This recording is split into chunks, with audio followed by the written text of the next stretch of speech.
All right, Temur Adventures. This is the deck list that won the DreamHack tournament somewhat recently. Got Innkeeper, the headliner of most adventure decks in this format. We've got Lucky Clover, and then we've got 20 different adventure creatures, along with Escape to the Wilds and the Great Henge to generate some card advantage. There's a cheeky little Incubation in here as a way to find some of your cards more consistently. And then our sideboard is an entire slew of... We're missing foils. I'm missing a foil. Missing once in future.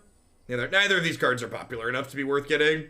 So, the sideboard plan includes Fling, because one of the ways you win the game is you use Fae of Wishes for granted to go get stuff, and then you can Fling Giant Beanstalk Giant. So, let's go ahead and hop on into the ranked queue with this and see how it goes. Someone sent a donation to grab this earlier. So let's do that.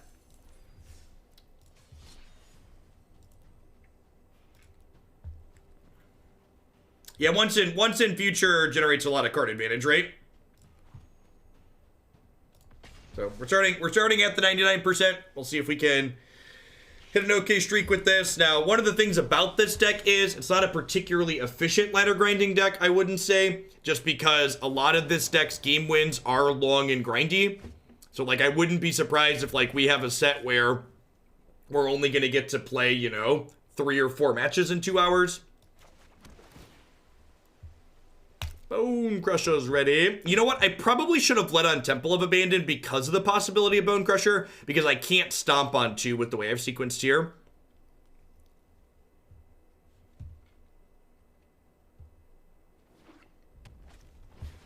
And being able to stomp on 2 against aggro seems important.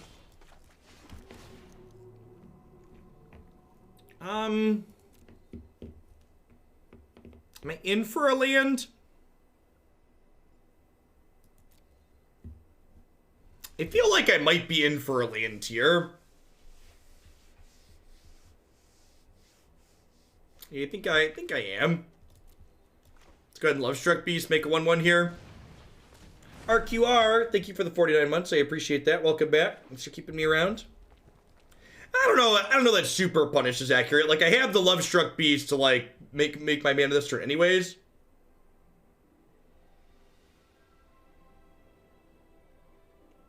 49 months is a long time.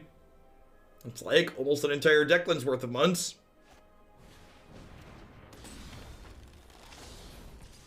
Joke's on you. I wasn't sure if I wanted that card anyways.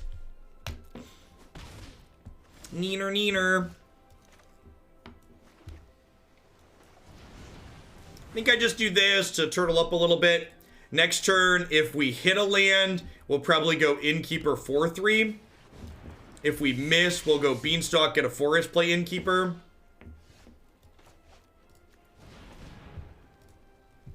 Now we'll do Beanstalk this.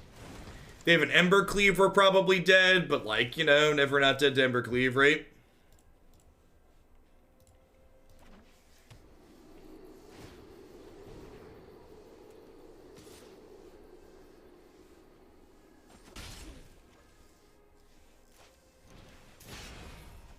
Light them up. They're on fire. Oh, ho, ho, ho, ho. Do, do, do, do, do, do, do, do, do, do. Huh?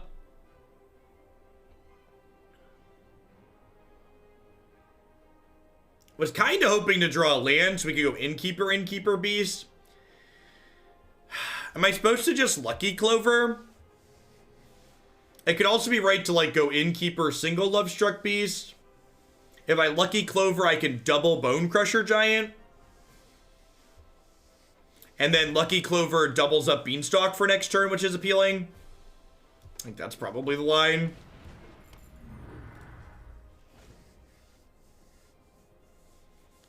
Double Stomp gives me some insulation against Embercleave here, which is nice. Also lets me kill Annex.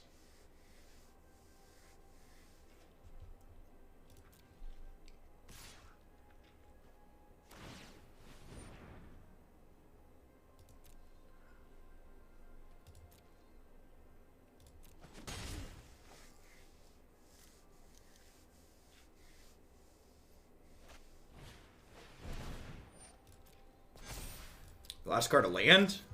I just like not playing this Bonecrusher Giant. They could just be stomping something. So they pass priority here. I could stomp something, but if I don't stomp something, they lose their Bonecrusher Giant, right? So I think I just let that happen.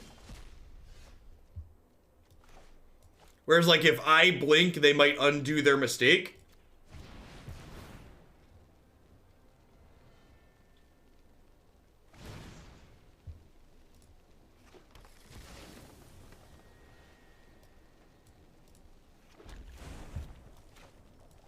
I think I do this and then just pass here.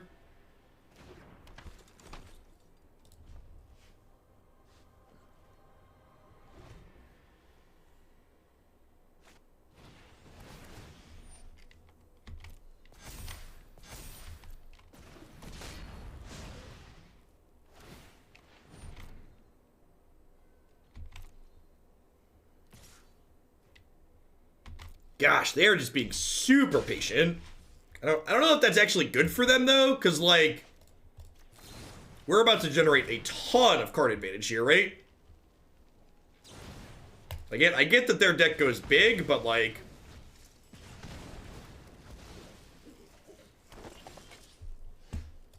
he's ready to draw some cards, chat.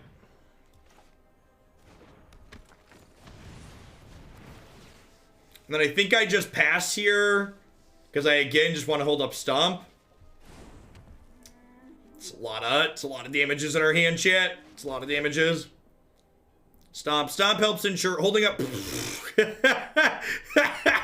you can stay right over there, right there. You stay right there, friendo. Right there.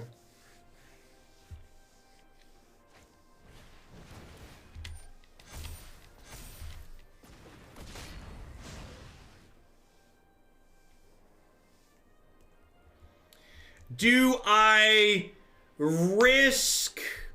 I think I risk Ember Cleave to keep my Great Henge, right?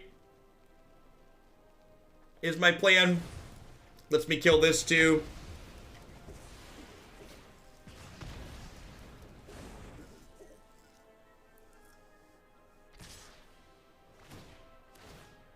Crap. Am I dead? Not dead, right? They cleave here. I take 5, 9.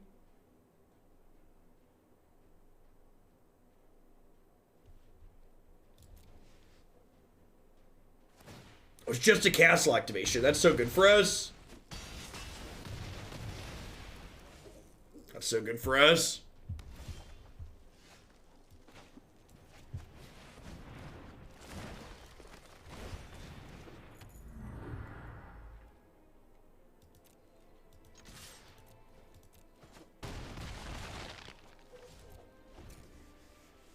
GG! Bye, friends!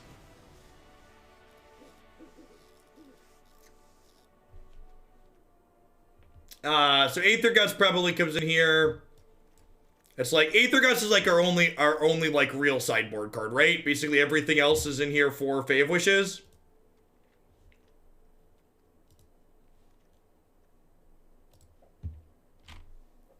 Just trim. Is trimming Escape to the Wilds okay, probably? Feel like I could still fetch these when it's useful thanks to Fae of Wishes.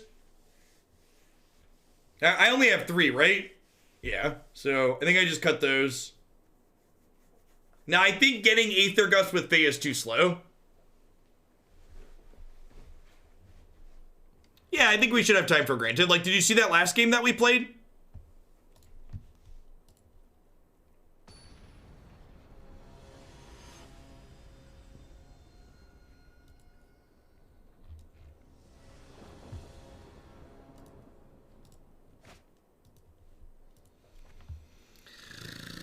Oh, this hand's so good with the red source. We're up a game, YOLO.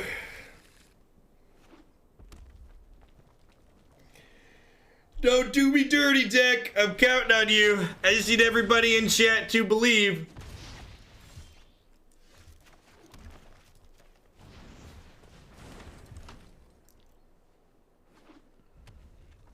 Again, it's a good, as far as like non-land draw pickups go, that's pretty close to the top, right? Pretty close to the top. Woo,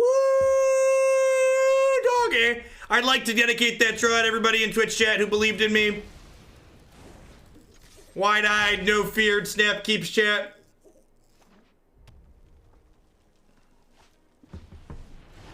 Wide eyes, no fear, snap keeps. No, fear is not allowed inside of our dojo, chat. Do not let fear in. You are the master. Control yourself.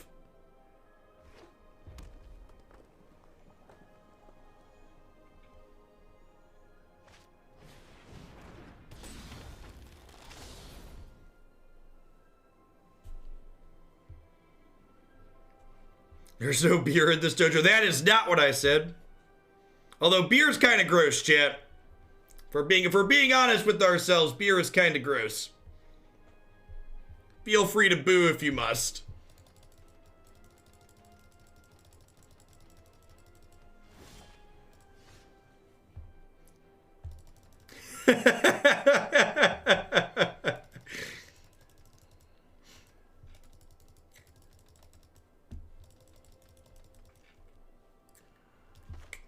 I'm not really in a position to die to cleave, so I'm just gonna kill this robber preemptively, so I can't draw them a card.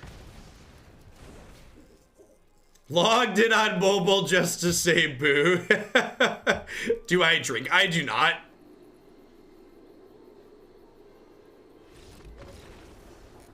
Not with any amount of consistency. Occasionally I will have alcohol, but if I do, I have to, the best way I can describe my drinking experience is if my alcohol can't disguise itself as candy, I don't want to drink it.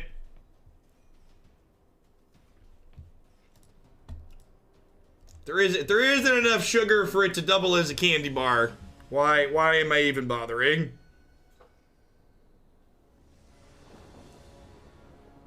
Good afternoon, wife. Working hard, I see.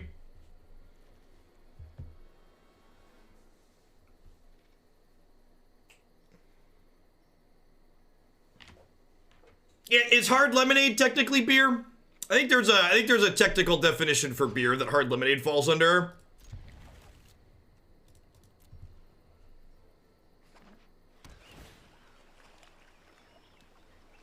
It's a malt beverage. Hard lemonade is not beer, it's a wine cooler. Gotta try some hipster beer, like a sour or a goose or something weird. I mean, I do have the beard going on, right? So like, I feel like if I enjoyed hipster beer, it would be attire appropriate.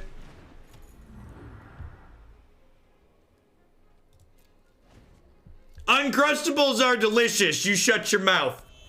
They are delicious and they are convenient. I'm known for my excellent timing. Nothing.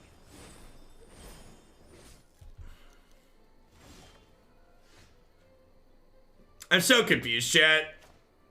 I'm so confused. Why is there a healer's hook? Anybody? Bueller?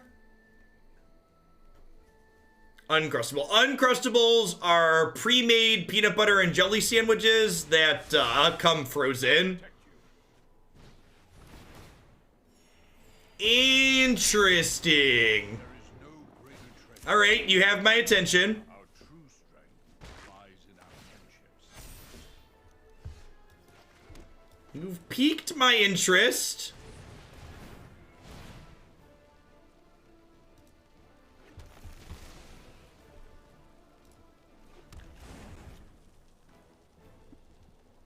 Well, you thaw them out when you eat them, tapped lands. They just come frozen so they don't go bad.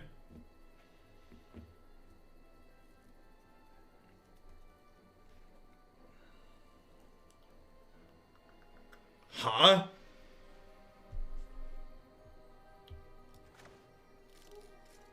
My daughter likes Uncrustables, but she also eats her toenails, so I don't know that I trust her opinion.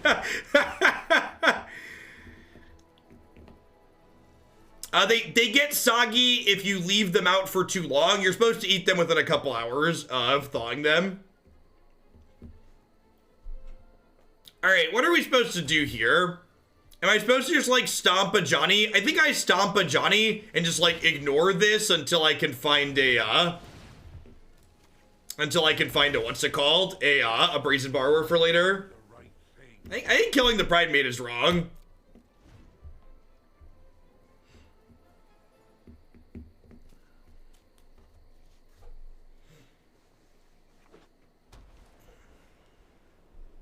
Especially because, like, depending on how many planeswalkers they have, like, I'm gonna play a bunch of big creatures next turn. Feels bad, man.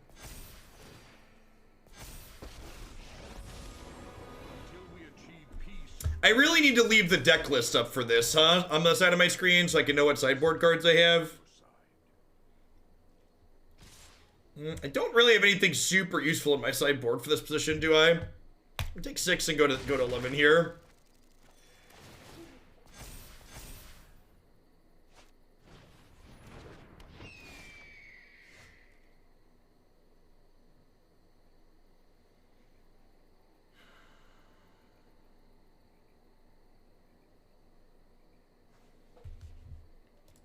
So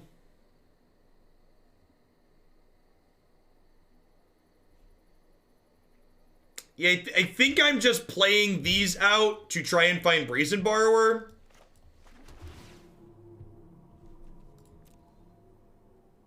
Bonecrusher is potentially ready here.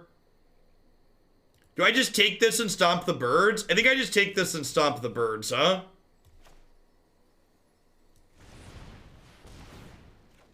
Yes, the Get Rock deck was a build around.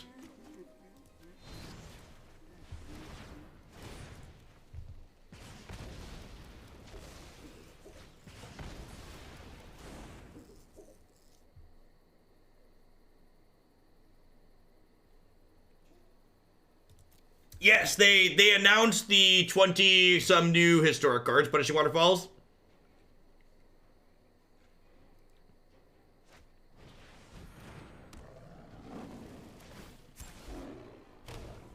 Okay. Lies in our friendships.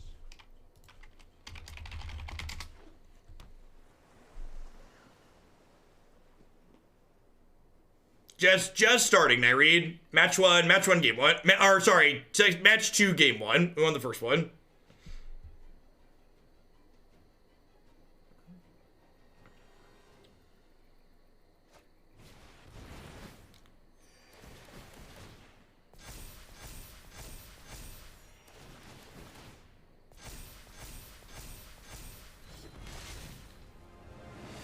Yeah. Alright, so we have to hit Borrower this turn or we're probably dead. Yeah, they're really good set waterfalls. Had any tips on the deck? Yeah, play for Conquer's Death. Probably play for Dream Trawler. Register Heliod's Intervention. We played Blue-White Control, was it yesterday or the day before? I think it was yesterday. Should take a look at it. We played it and have some thoughts on it at the end, as always. I will lend you my strength. Yeah, Teferi is the only blue card so far, isn't it? This is indestructible. Gross. Yeah, I agree, Waterfalls. There's a bunch of cards on that list that aren't Pioneer legal, and there's even some that aren't Modern legal, which is really awesome.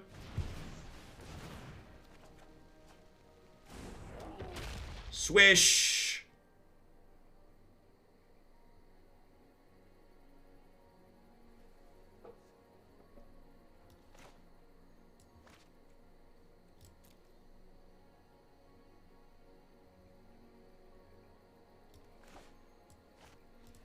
So I'm gonna go bounce this, kill your planeswalkers, play a Bonecrusher, or play another Bonecrusher Giant out.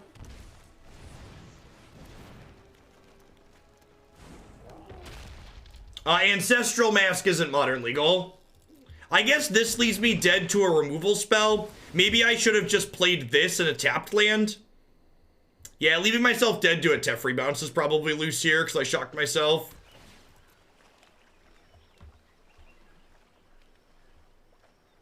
I have really high hopes for Historic too, but I've also been hurt before, so please, Wizards, don't do me dirty. If we make it out of this turn alive, I like our chances a lot.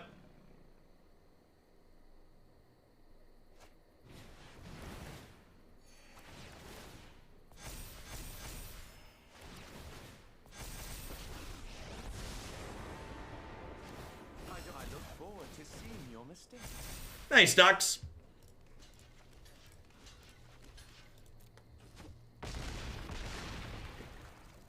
Yeah, Dovin's kind of a sweet card. You know what else is a sweet card, chat? Brazen Borrower. Brazen Borrower is a sweet card. This card is so obnoxious. It's just so unreasonably obnoxious. I don't even know what I'm getting with this, but we're getting something. God bless America! For fuck's sake. It's just unreal, auto tapper. As soon as I let it go, I saw what was happening and just, I guess we get Domri's Ambush because we can cast that one. And then I'm gonna get Escape to the Wilds, I think. Oh, Shadowspear for lifelink. Yeah, it's a good call.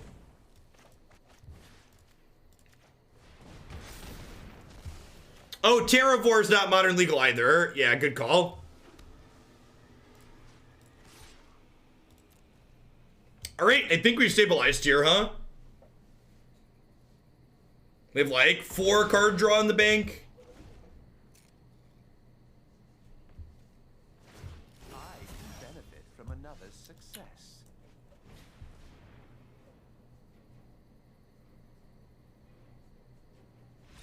Lock it up. Lock it up. They're not a deck that cares about Aether Gust, so we click submit. At least sideboarding with this deck is easy. Feel like I've really mastered sideboarding in record time here.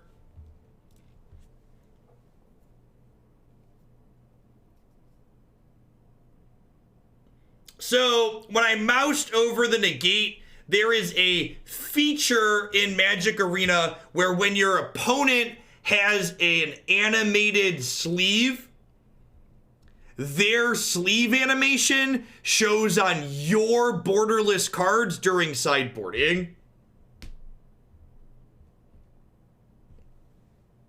So that's the setup. When they have an animated sleeve, their sleeve animation appears on your animated cards during sideboarding. Yeah, Brad. No, yeah, right? How does that, and it only happens on your borderless cards. It doesn't show up on your non-borderless cards. So it's only your animated cards.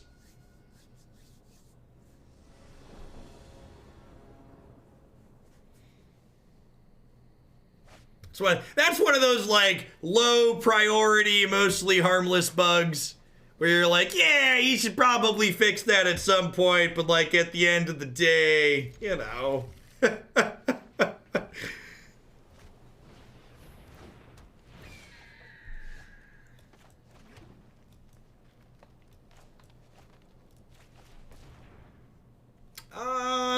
Probably Borrower. This implies they're probably another Pridemate deck, and Borrower's really good at tempoing that. Like typing in your life total? Yes, exactly like that. Mostly harmless, not a big deal. You know what's funny? We talked about sideboarding. Of course they're a Pridemate deck. This is game 2. Listen, chat. Listen. Shh. Shh. It's been a long week, okay? It's been a long week. We had the long stream on Monday. You know, I just don't judge me.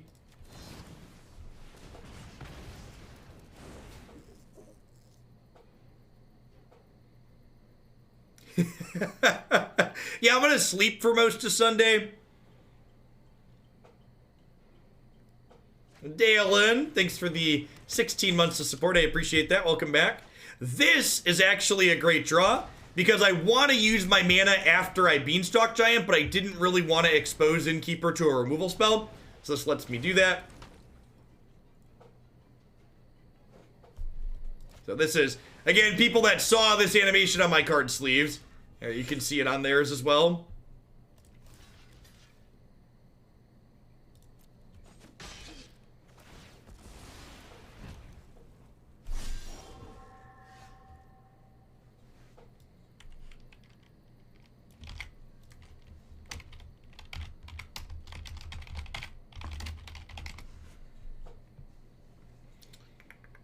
So we do this. We do this.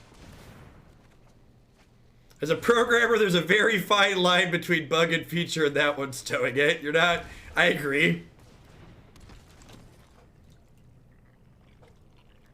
I agree. Now, that one could arguably be a feature. Feature.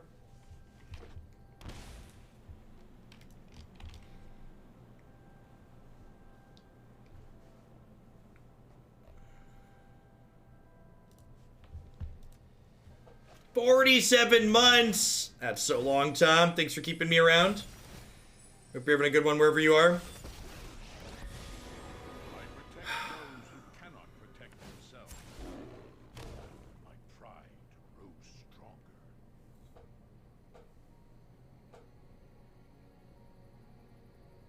I mean, to be fair, game one was pretty close until I found my borrower. So this attack seems bad. Like, I get to go stomp this, kill your pride mate here.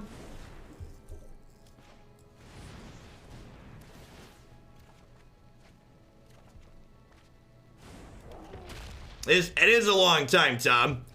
Even Christian's probably sick of me after that long.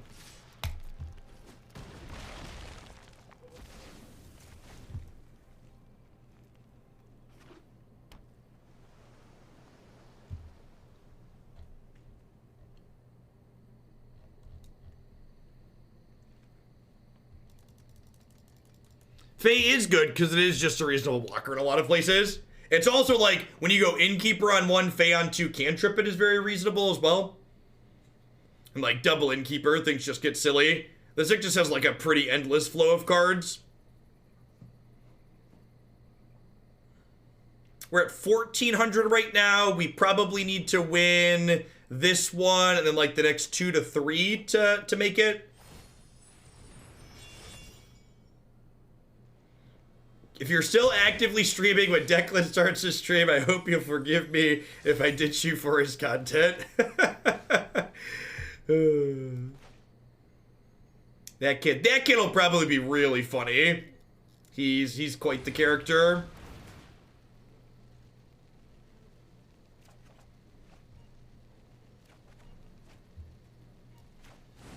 Are kids allowed to stream on Twitch?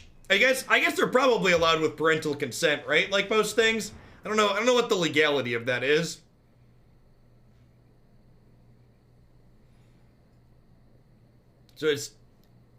So as the Temur King, is your deck too spike now? Asking the real questions. They have like a veto here.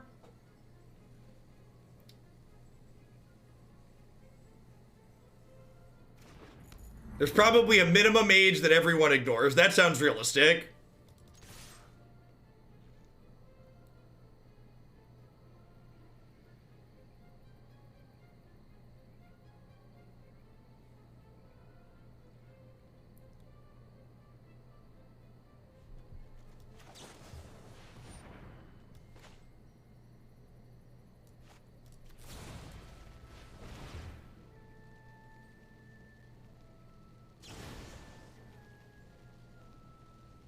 Feels like they might have a dispute. Maybe I'm supposed to target this twice.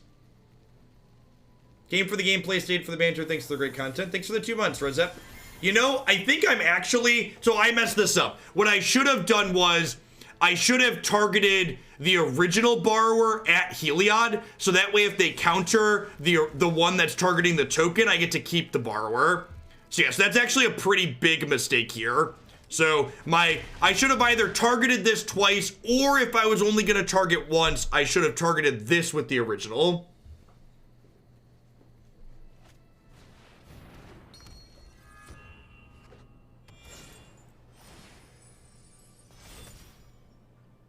Is there a consistent source of chicken in Raid? There is not. To level up characters, you're supposed to farm other champions as food, basically.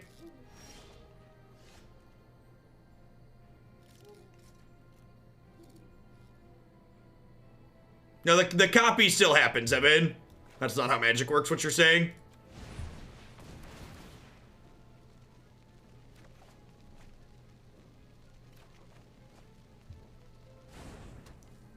Think I'm just supposed to do this, but now this leaves me dead to a removal spell. Yeah, I definitely messed up last turn. Yeah. Oh, you know what? I should have scryed first, right? If I see a Brazen Borrower on top, I'm dumb. Alright, would have missed anyways.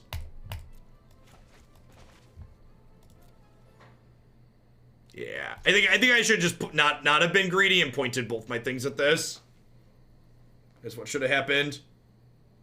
Just like made them have double, or be guaranteed that they couldn't get through it, basically.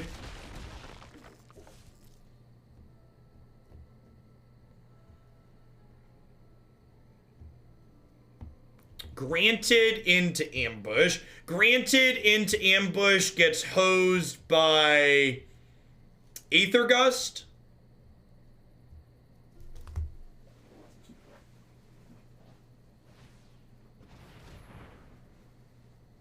They draw Teferi. Just Gideon, that's fine.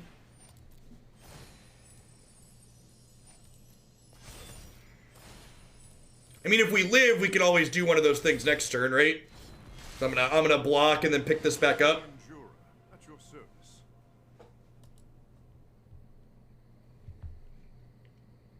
Again, just as a gentle reminder for folks in chat, 'cause there's a bunch of people doing it right now. Instead of with the why not questions, I really hate those questions. Instead, say, Jeff, you should do this and why. Don't expect me to tell you your suggestion is dumb. Instead, you should make an argument for why your suggestion is good.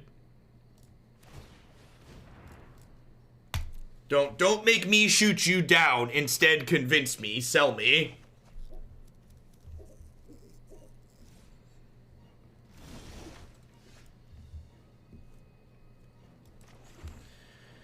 Only played one borrower. There's 35 cards in my deck. What if I just escape the wilds here? Is that crazy?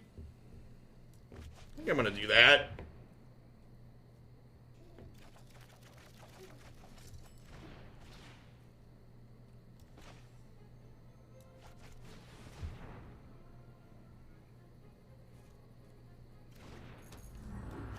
So now I'm gonna target this, and then I'm gonna target the copies at this.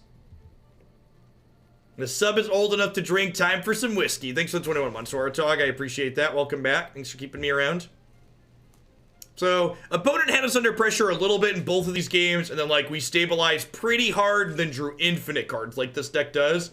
This archetype just shows so many cards. Yeah, it's 25 for build-arounds. If you have a specific historic submission you'd like to see me play, it's only 10. All arena deck lists are the same price. 10 for specific deck lists for subs, 25 for build-arounds.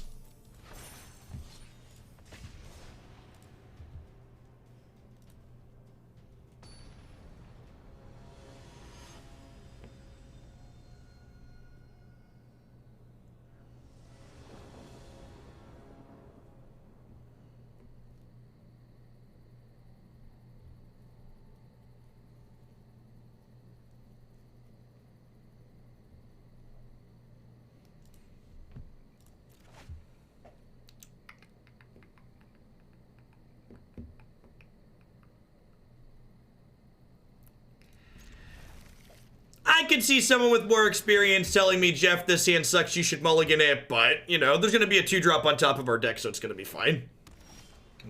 Everything's gonna be alright. Do.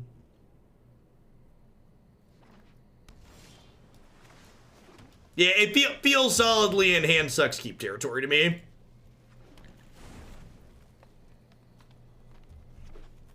Yeah, I think so, Wargame. I have just the trick for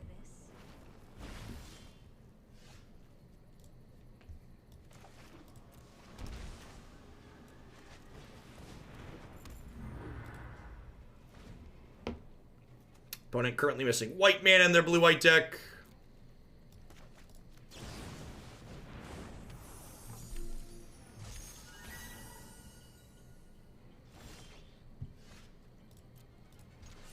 Yeah, our keep looks great based on what they're playing, huh?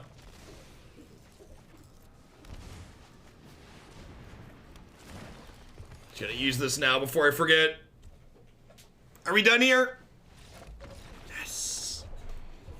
Is this it, chat? Have we been saving up all of our cumulative variants for the last week and we're just gonna like hit a good run here at the very end? So all we need is one good streak. And again, they're not playing something that Aether Gust is good against, so we just click submit.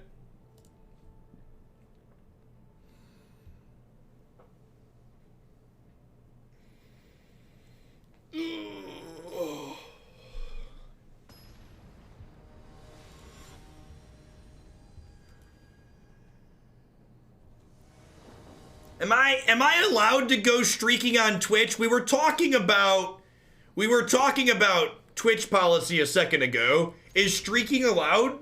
Does anybody know? Bueller? Yes, Incubation is one of filler.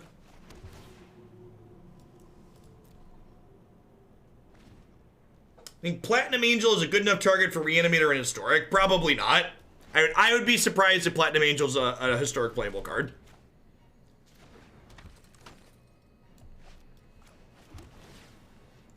Oh no, it's for my OnlyFans. Come on now. Patreon. Who uses Patreon?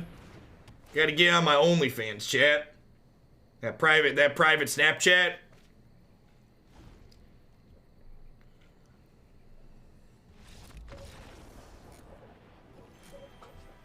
Would you believe I've never had a Snapchat?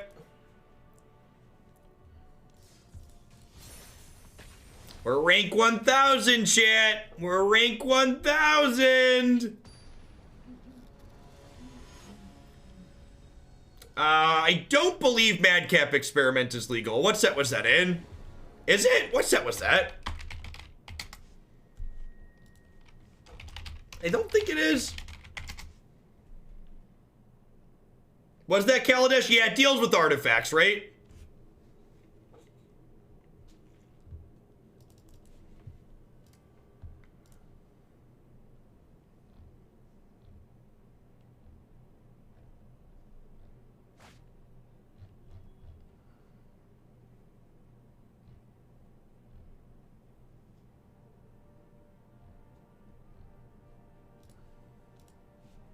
Yeah, see, it's great, huh? Let's keep running hot, chat. Let's keep running hot.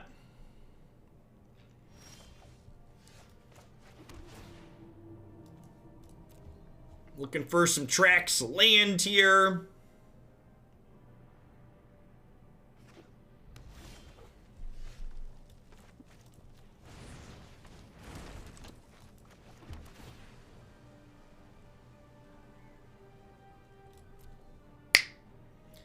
It's a sneepa keepa doo doo doo doo doo doo sneepa keepa.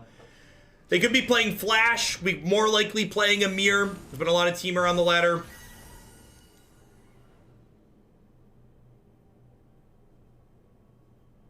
Yeah, Wiggles Historic's looks like it's gonna mature, especially with Jumpstart this summer. A Mythic Championship? Maybe. If I manage to qualify for a Mythic Championship just by happenstance, I'll definitely go. But you'll probably never see me at a Worlds tournament. The amount of grinding you have to do for something like that is absurd. Those players are in addition to being very good, play a ton of Magic. I think I'm supposed to wait on Innkeeper here until I can play... I think I wait on Innkeeper until I can play a creature right after. I don't want to, like, play it and have it get killed. That might have been the fastest blue-white matchup in the history of Magic Arena.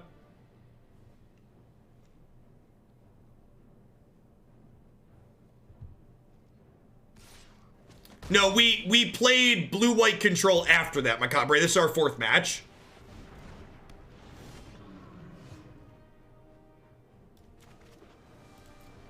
It was that fast.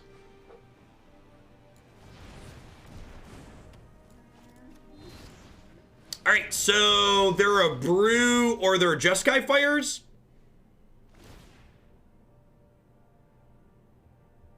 Could be Jeskai Fires with awkward mana here.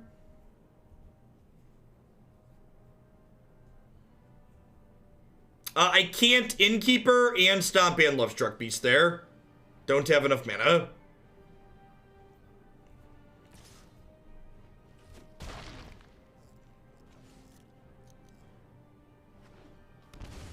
Yep, looks like Jeskai. Really hoping to draw an untapped land next turn. Untapped land lets me go Innkeeper into attack for 5, into Bonecrusher Giant, into Brazen Borrower, bounce your thing.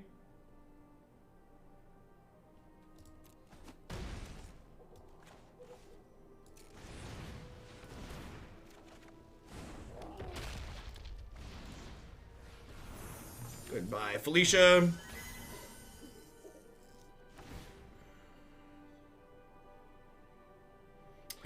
We might actually use the Incongruity half of Incubation Incongruity this game.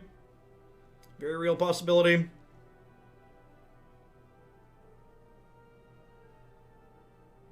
If they have fires in an untapped land tier, they can go land, fires, haste their Cavalier and attack.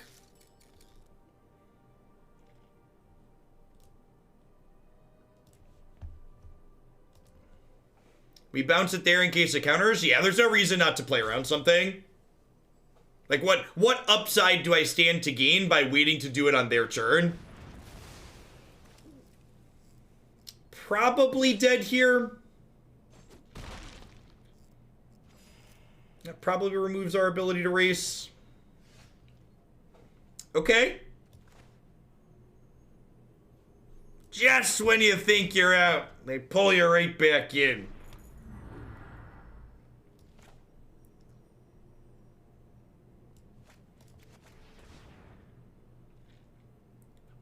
Can find another Lovestruck Beast or an Innkeeper here to get to attack. Borrower's not bad. Go.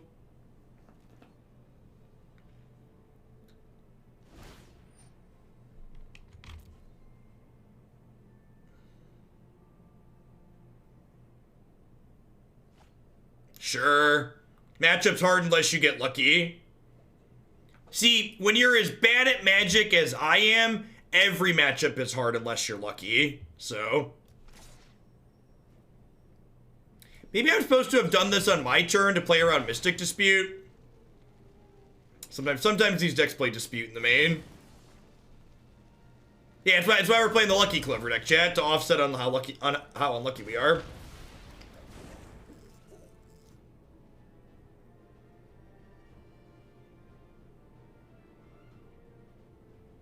Yeah, I would have stopped the scry as well. That's fair. Yeah, I think I should have done that. They scried top though, right? So it's like didn't really matter. You show remorse, I'll show restraint. Don't worry, I got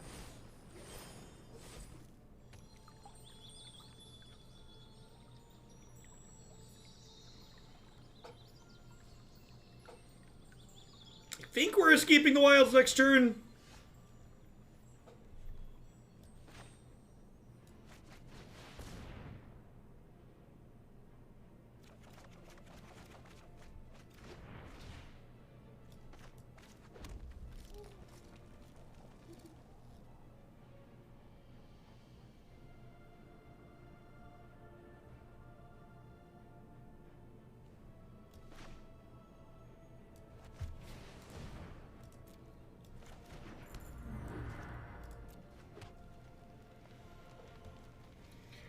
And then next turn, I can go second Clover, Beanstalk Giant for free, basically, because it takes 3, makes 3. And then maybe escape again. If they find an untapped land here, they can Cavalier with Haste, but I can trade with Lovestruck Beast there. We'll take a little bit for its trigger, but that's not too big of a deal.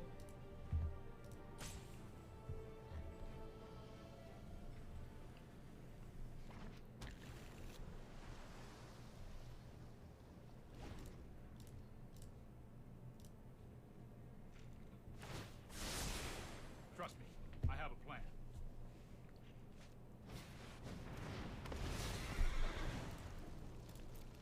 2 lands in the bin, just 2 still. Okay, so let's do this. And then let's do this. Hey, One Man Cold, thank you for the Prime support. I appreciate that. Welcome to Oglandia. Everybody, a wonderful day wherever you're out in the world.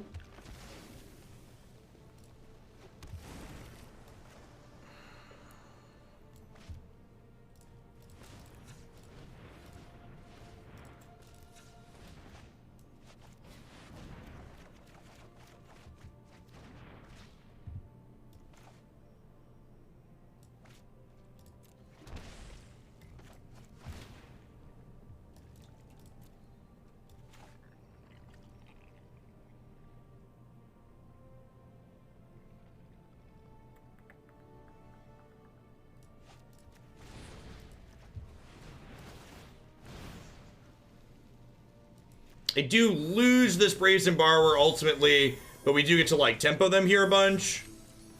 So I think that's fine. Although I am down to 5 as well here.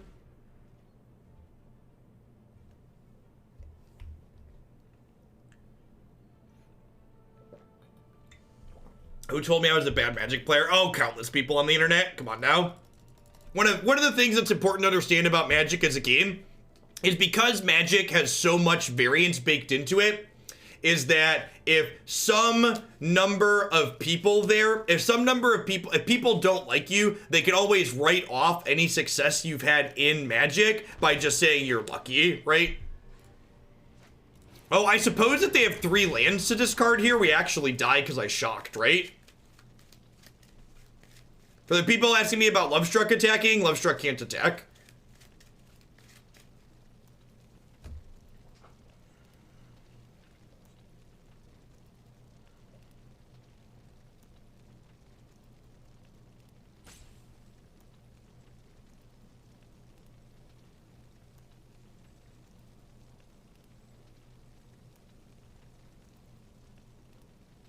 So I've got 6, 7, 8, 9, 10, 11, 12, 13 cards here. This is going to be free next turn. This will make some 1/1s.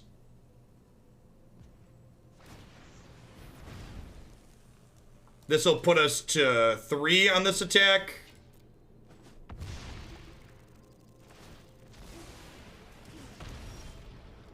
Yes, you can cast Stomp from your hand with Bonecrusher named. You're not casting the creature, you're casting the adventure. Should probably remember how many basics are in this deck, huh? There's a lot of them. That's great. A lot is the answer.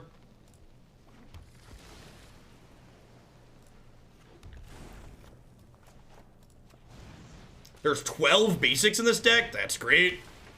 I guess that makes sense. You're like getting a lot of basics most games. I am pretty basic, chat.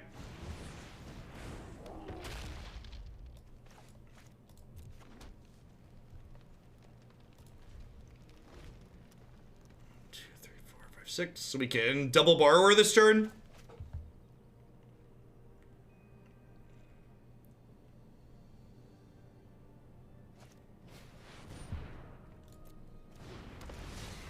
And I have chump blockers for this now, so it's not a big deal. I can also bounce it. Are they dead?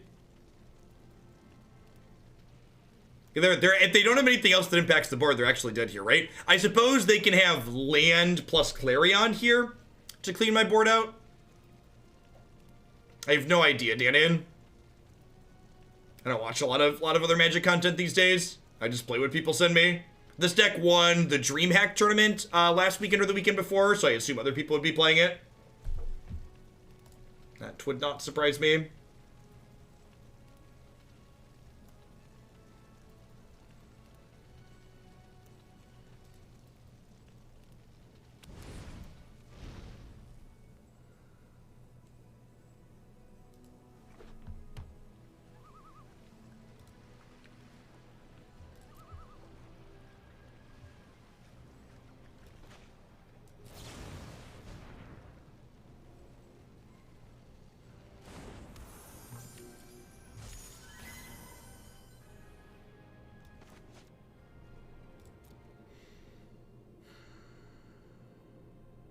What happened to the thing with the decklist overlay? It's there.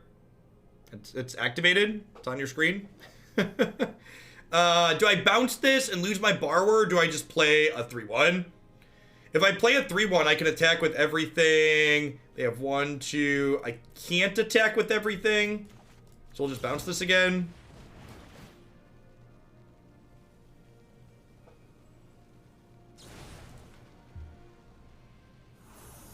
If they have any sort of interaction here, I lose.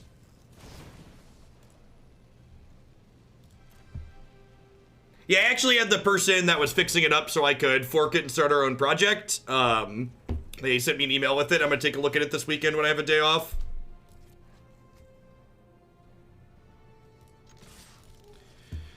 So this is 9, 12, 13. So I think I attack like this and leave 2 chump blockers back in case they replay this next turn. Right? Because this is 8, 13. Death triggers resolve. Oh, they resolve after damage. So technically I could attack in, they could trade, and they die, but getting out of play seems like the smart decision. They have Bonecrusher here, sure. So again, them having a piece of interaction is why I left these back, because it's important that I be able to chump block this turn, because if I can't chump block, their Cavalier kills me with its trigger when I kill it. Why would I not play the Giants? For what reason would I not play the Giants?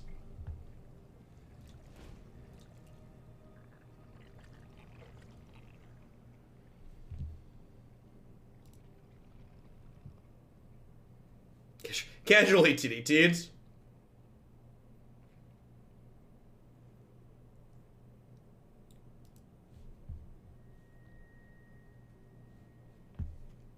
Thick, viney boys. They're coming for you, chat. They're coming for you.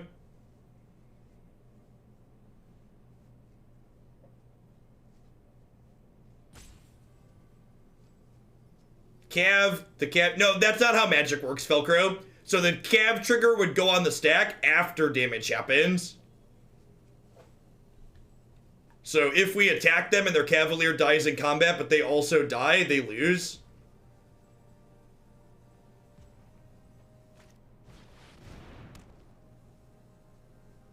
So I assume they're dead here. Yeah, they're dead. Their only hope is me blocking incorrectly and not jumping.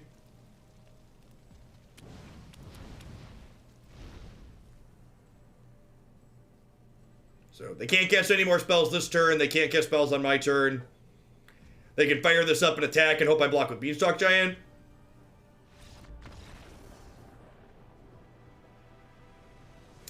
Honestly, min-maxed, what you hit where is just like, there's a lot of variance just because there's a lot of decks in the format right now. It's like there's some days where we just play endlessly against the same things in Mythic as well. Great Henge seems less than good. They're going to be interacting with our board a lot. Aether Gust seems good here, though. What am I cutting? Is it crazy to trim Escape to the Wilds? Incubation's kind of just filler. If I just do that. I think I like it. What do we like it, chat? Tell me it's beautiful, chat.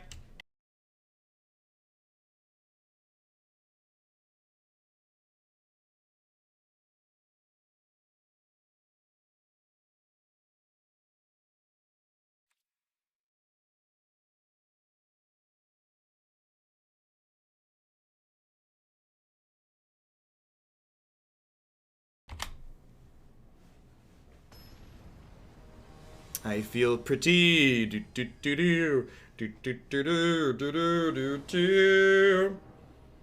Yeah, I've been putting that off, Beansy. Once I run out of other things to do, I'll probably do that.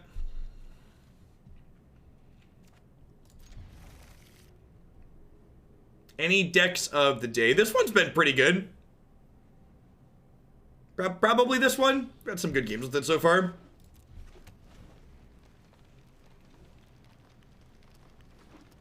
The other three were just kind of middling. This card doesn't seem like it's particularly good against us. Like, it's like really good against blue-white control, but like, I'm not boarding out my Bonecrushers or my Lovestruck Beast, right? So Robber seems a lot less exciting. We've not, well, we kind of played against blue-white control. They basically did nothing both games, though. So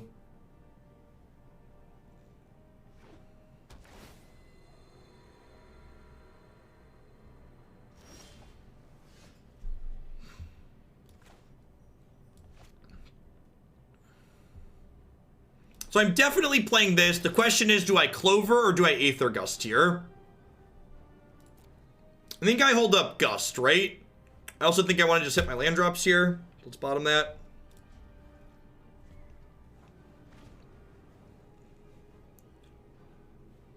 I'm excited for them to Teferi me. Although, to be fair, if they just Teferi instead of Fires, it's like bad if I play Clover too, so it just doesn't really matter. Well, so it's not about Fires letting them do something this turn, it's about Fires letting them go crazy the following turn.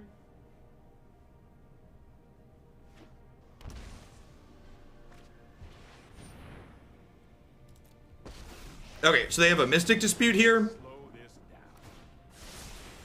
This might be a bad idea.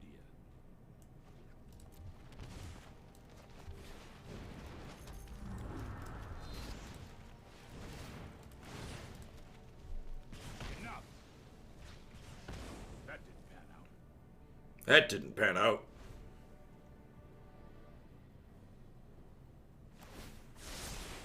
No, I am not making this up as I go.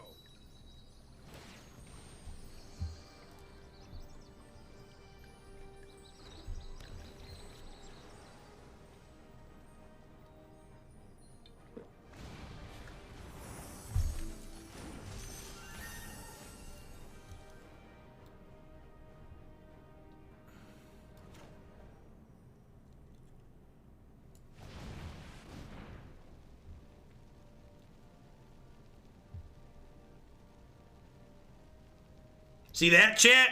That's bait right there.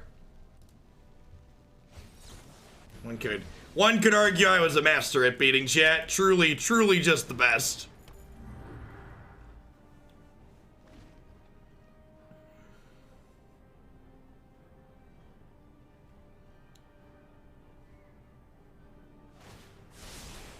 I've got it.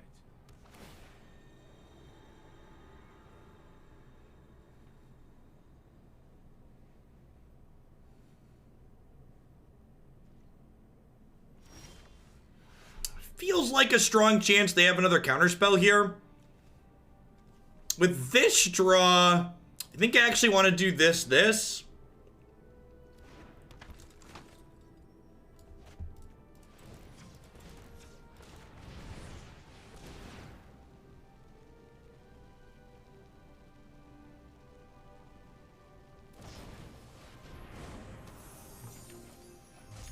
What cards would this deck want / get from the historic card pool? Probably just slightly better mana. Like, this deck's pretty all in on a specific theme, so I don't know if there's really good upgrades for it. Maybe the Wish package gains some utility, but I don't have any cards offhand for it.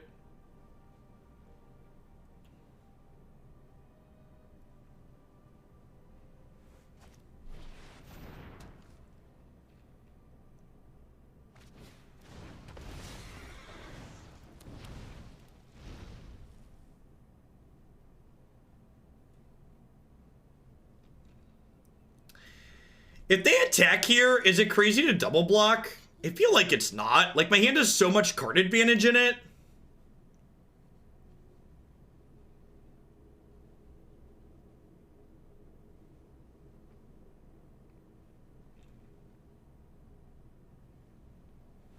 Yeah, I think if they give me the option to double block, I'm gonna take it.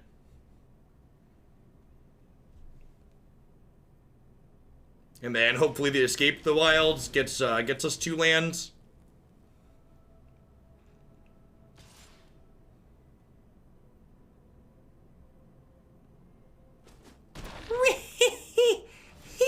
Really? Okay. Okay.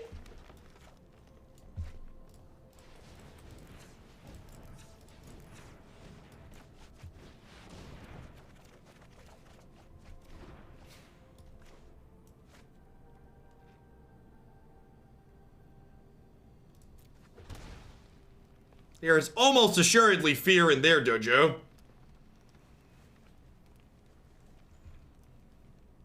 All right, then what are we doing here? Is it just fires plus Cavalier again?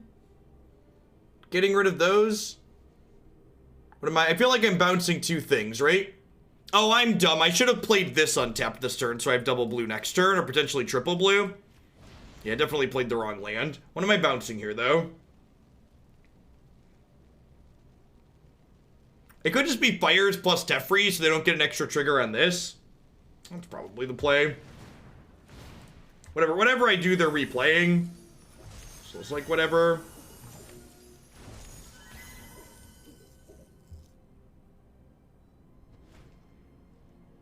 Cav plus fires attack Teferi. And then I just plan to chump block with Innkeeper. Yeah, maybe that's the line. All of the details for submitting lists are on my website, Socio Penguin. Bouncing the Cav plays around second Cav.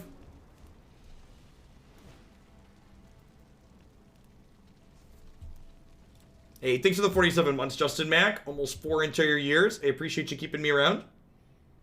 It's a long time, one of the OGs.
Needs a green source, unfortunately. Yeah, this hand's really good, right?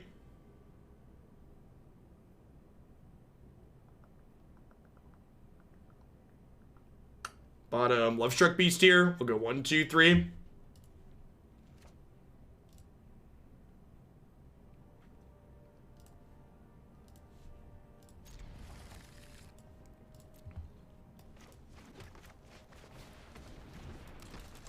I would like to apologize to people that follow me on Twitter. Apparently, the image I tweeted out, that part of the image was a stupid Trump tweet.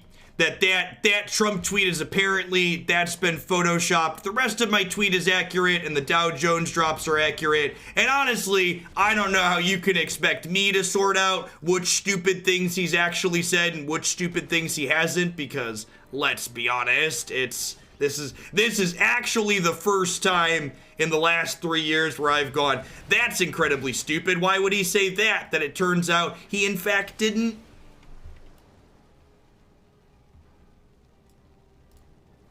Also wouldn't be surprised if he effectively tweeted something to a similar effect to what that tweet actually says.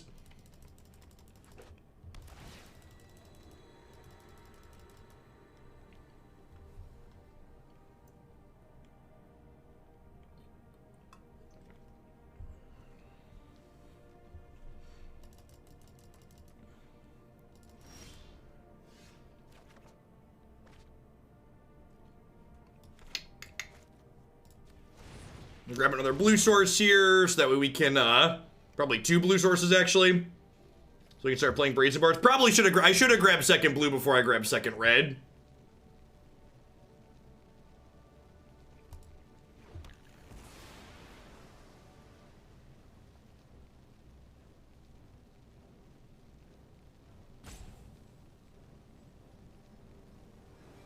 What did Trump not tweet? There's a tweet that the Photoshop tweet is him saying that he thinks the president should be impeached if the Dow Jones ever drops 1,000 points over 2 days.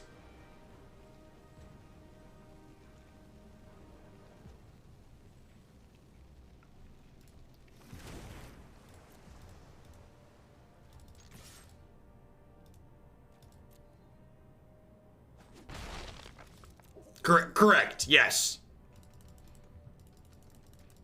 Which, for those that aren't currently following the American stock market, it's plummeted a lot.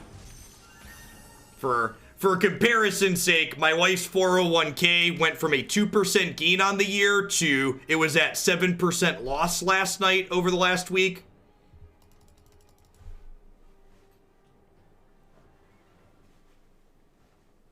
So, the upside to this volatility in the market is we'll get to learn very, very quickly which of those Trumpers that just support him for the good economy actually mean that.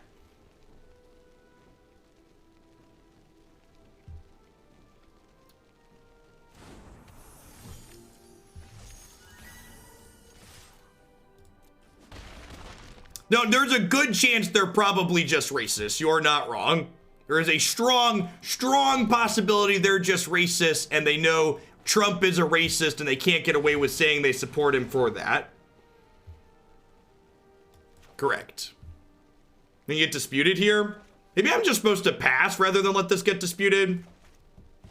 Because I have this other borrower, I might be right to just pass. Joke's on them, I'm poor and don't have stocks. I mean, yeah, well, that's the reality for a lot of countries.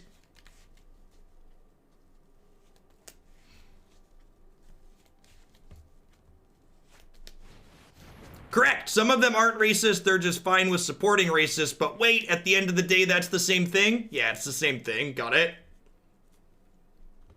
Should we have played the blue-red temple? Nah, I don't think it really matters.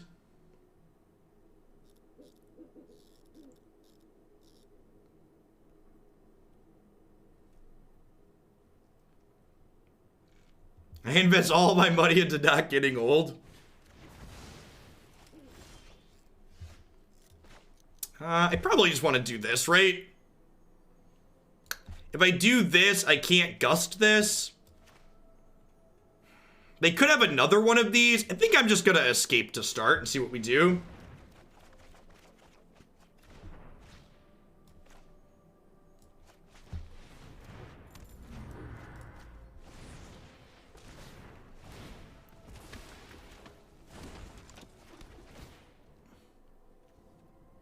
I think I'm in for a land at this point, right? I have 5, 6, 7, 8, 9. That would be land number 10.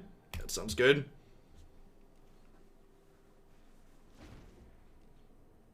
Correct, Chase Clark, but that's why it's important to understand the nuance of it, because you don't get to say, well, it's not Trump's fault, we're in a downward spiral because of the coronavirus, but then also say Trump's responsible for the good things when he inherited an upward trending economy from Barack Obama.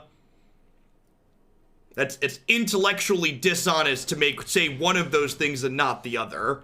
If you're gonna give him credit for the upswings he's not responsible for, he also then gets to get credit for the downswings he's not responsible for. Because I agree, if a Democrat was in office, we'd still be seeing a downswing right now. Because that's not really how the economy works. But literally the only good thing a lot of these bigots can say about Trump is, well, the economy's strong. So if that's his only upside, so if he fails there, that means he's failed everywhere. Oh, you know what? This was wrong. I'm gonna get like Mystic disputed here. I should have bounced a fires first and bounced this, or I should have bounced this before the fires, right?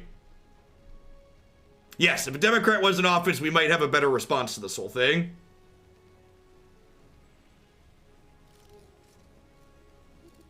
Correct. Trump is very much responsible for putting a science-denying religious zealot in charge of the pandemic response, who I guess he did delegate, right? I saw an article that he delegated. Okay, yeah, I deserve this, right?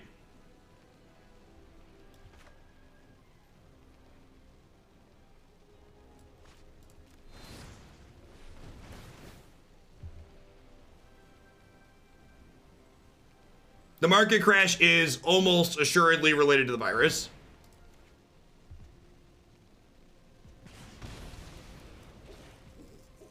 Oh, you know what? I messed up again, right? I should point the 2 copies at this and the real one at them.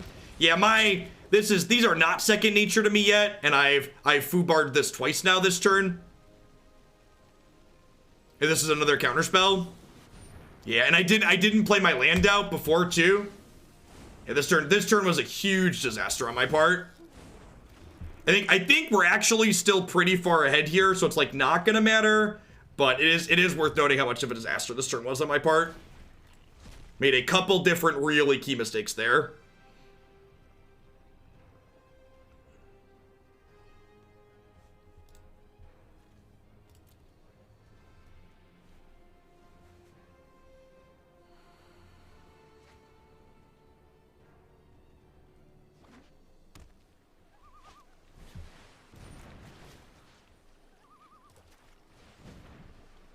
Yeah, this deck's doing something inherently very, very powerful. Agree.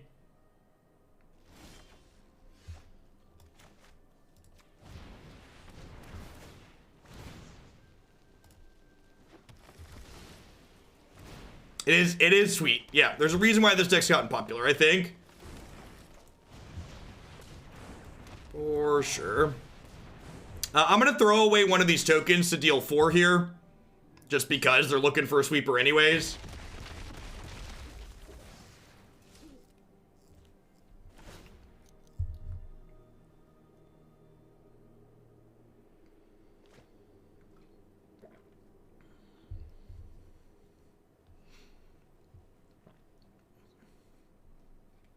Yes, his administration has really fumbled the ball.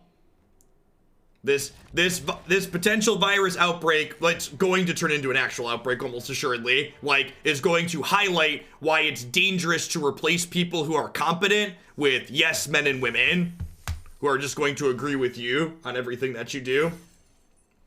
All right, so like, and this is the question about the ladder, right, chat? Like, and this is why I really don't like the arena ladder overall. Like, am I supposed to gamble again here and try and win another match and get lucky? Or do I just stop here and hope that I don't drop 500 spots in the next day? I think we're supposed to stop, right? I think we just like hope we don't drop 500 spots in the next day. I feel like the odds of me dropping 500 spots are much lower than the odds of me winning the next match. Like, even if I expect to have like a 65% win rate with like this deck, like 1 in 3 chance to like undo everyone is pushing. Nah, you're stupid. Get out of here. What you have to understand is like the reality is that while it feels like you're controlling your own destiny, I don't want to play the rest of the day. If I play the next match and lose, I have to win 2 more at that point. Yeah, and winning the next match doesn't give me a 100% chance of getting it either, is also true. It gives you a better chance, but like also if I lose, I then would have to play off stream to make it, so like that has huge negative EV as well. So we've been playing this deck for 1 hour 15, so usually I shoot for at least an hour. I think I'm going to call it a day. How would you say this deck's matchup against mono red goes? It has the tools to beat mono red, but this deck, Ironclad, thanks for the 5 months. I appreciate that. Welcome back.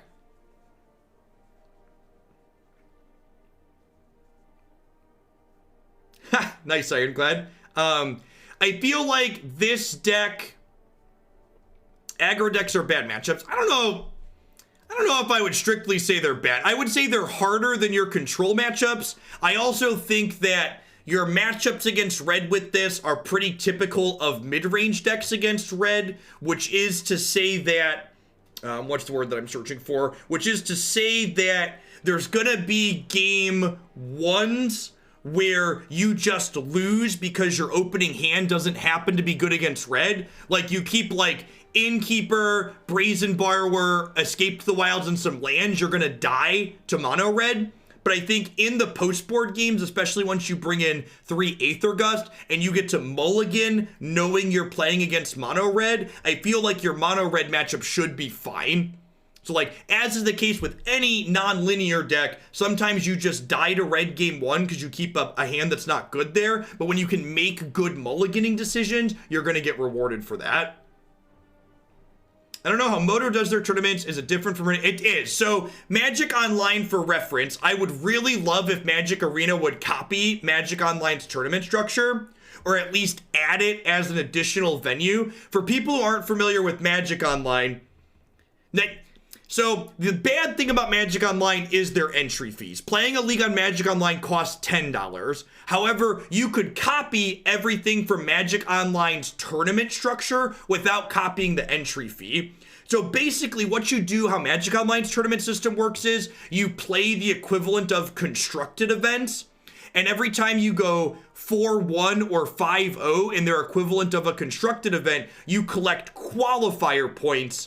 And then to play in their bigger tournaments, you spend qualifier points. So rather than playing on this incredibly stressful ladder where you have to worry about hitting good win streaks and stopping or not lose streaking out of what you're doing, you just have a threshold that you have to obtain. So like, bad runs don't impact your overall progress. They just took you a little bit of time. Which I think is a much better system than the current ladder. I think you could have those systems coexist. Like you could have the ladder qualify, say like the top 600 people or 500 people, and then say you could also qualify by collecting points from constructed events, I think would be good. But I don't know if that's something they want to do, but I personally at least greatly prefer that type of setup. It's less, there's less anxiety involved as a player. It's much less frustrating, etc. All right, for the remainder of today's stream, we are going to be doing a sponsored segment for Epic Digital, which is a fully free-to-play card game that's available on Android, iOS, and Steam. I'm just going to get it loaded up here really quick. When I say fully free-to-play, I don't mean like Arena is fully free-to-play. I mean, when you install the game on whatever platform you install it on, you have access to every card in the game for free. They're monetizing their game by selling cosmetics and by, they're gonna have tournaments in their client that you'll be able to pay money for entry fees to get into at some point. Let's update my game category. All right. Friendly for the poor and the whales. Yeah, exactly. It's really a neat model overall. Let's see if we can grab a constructed game here to start things off and explain a little bit. I'll walk through some of the basics of the game in our first one here in the first couple.